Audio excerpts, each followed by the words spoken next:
All right, everybody, welcome back. We are jumping into another deep dive today. Um, sometimes I think we all feel this way. Like, we love food, we love to eat, but like, how do we make sure that we're eating healthy? Like, what choices are actually good choices? Yeah. And so that's what we're talking about today. We're really going to dive into healthy eating. Mm. And we're going to pull from a podcast episode that I listened to recently, and it had some surprising insights. I mean, it's, a lot of stuff that I think we kind of know. We know we should be eating our vegetables, Ah. but it also kind of flipped the script in some ways. Mm. And I'm excited to dive into it. Yeah, I think one of the things that I find so interesting about this whole topic of healthy eating is that we so often approach it with this mindset of restriction. It's Yeah. all about like what we can't have, what we shouldn't be eating. Oh, for sure, yeah. This podcast episode really kind of reframes that and focuses on the joy of nourishing ourselves. Oh, I like that. Which I think is something that's really important to keep in mind, Yeah, It's not about deprivation. It's about like really fueling our bodies with the good stuff. I love that. Okay, so this podcast, tell me a little bit about it. So it's called Learn English with Conversations. And it's hosted by these two, Emma and Jake. And they have this really approachable conversational style, Okay. They're just chatting about healthy food choices. And they start by tackling this big question, which is, what actually is healthy food?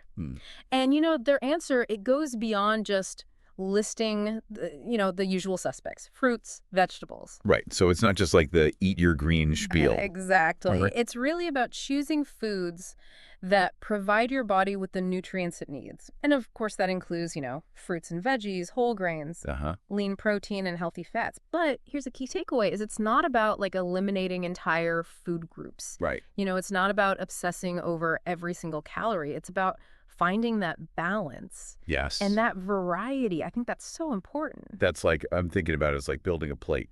And it's about like all the different colors, all the different components, not just like one thing. Exactly. Yeah, okay. But let's be honest here, like those cravings for less than healthy foods hit hard sometimes. Oh, tell me about it. They hit me hard, they hit you hard. Like, did they talk about that at all on the podcast? You know what they did? And it was actually pretty funny because they had a good laugh about their own junk food weaknesses. Okay. And it made them like instantly relatable because we've all been there, right? Yeah, for sure. But they didn't shy away from, the potential health risks of just overdoing it on processed foods, Yeah. They talked about things like obesity, heart disease, and all those concerns.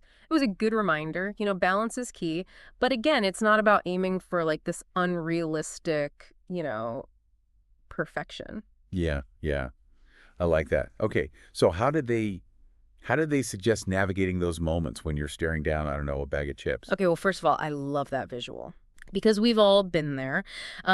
They're not about willpower, Gotcha. white knuckling it. It's about making small but like sustainable swaps. For Yeah. example, instead of grabbing that sugary soda, Right. opt for like water, maybe infuse it with some fruit, get some nice flavor in there. Right. Or like unsweetened iced tea can be really refreshing too. I like those. And then for the crunchy, salty stuff, Yeah. if you're craving that satisfaction, a handful of nuts can be a great alternative. Okay. Or even something like Greek yogurt, add some herbs, some spices, and you get that creamy, savory, delicious thing. Okay. I could get behind those. Like those, I can actually see myself doing. Yeah, it's doable. Right. Yeah, exactly. Like, Yeah. you're not taking away the thing that I crave. You're just kind of, giving me a better alternative. Exactly. Yeah. What other strategies did they mention? Oh, they were really passionate about cooking at home. And I love this part because it's not just about, controlling your ingredients, although of course that's a big perk. Oh, yeah. But it's really about fostering a more mindful relationship with food, Yeah. Like when you're chopping veggies, you're stirring pots, you're engaging all your senses, you become so much more present during mealtime. That's so true. I've noticed that about myself. Like, Yeah. when I'm cooking at home, I don't know, I'm just more into it. And I also end up eating less because I'm not just like shoveling it in my mouth. Exactly. It's like you savor the flavors more, you're aware of what you're putting into your body. And they also brought up a point that I think a lot of people get hung up on, Okay. which is this whole myth that healthy eating has to be expensive. Oh, yeah, for sure. Yeah. And they were like, no, that's not the case at all. Okay, I'm listening. I'm all ears. How did they debunk that myth? Well, they made this great point that some of the most nutrient-dense foods, like the most bang for your buck in terms of nutrition, are actually some of the most affordable. Things like seasonal produce, right? Yes. Beans, lentils, whole grains. Yeah. These are like staples, right? And they're not going to break the bank. They also emphasize that, cooking at home can be so much more budget-friendly than relying on takeout or those restaurant meals, which can add up so quickly. It makes me think about how we perceive value when it comes to Yeah. food, right? Like we might balk at spending a few extra dollars on a head of broccoli, Right. but won't think twice about dropping $10 on a fancy coffee drink. That's such a great point. And it's all about kind of shifting our perspective Right. and recognizing that investing in nutritious foods is an investment in our long-term health and well-being, and that you can't really put a price tag on that. Absolutely. Yeah. Did they share any specific recipes on the podcast? They did. They did. I'm more curious about their overall philosophy, Yeah. like when it comes to meal ideas. Yeah. Well, what really stood out to me was their emphasis on keeping things simple and adaptable.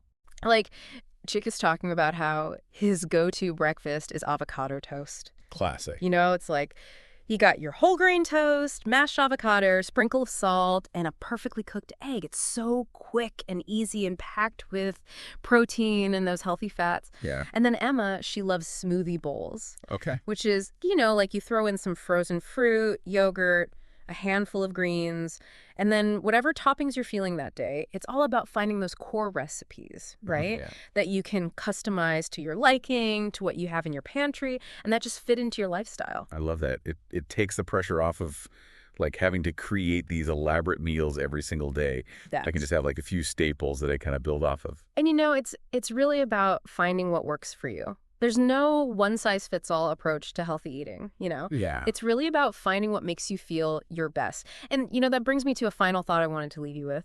If you could design your ideal healthy eating plan, what would that look like? Oh. What foods make you feel your best, both physically and mentally? And how can you incorporate those into your life, Right. in a way that's enjoyable, that's sustainable, and that doesn't feel like a chore?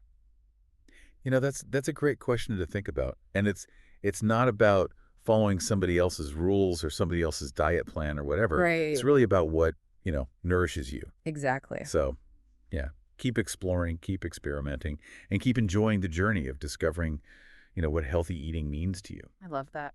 That's all the time we have for this deep dive today, but thank you all for tuning in, and we'll catch you on the next one. See you then.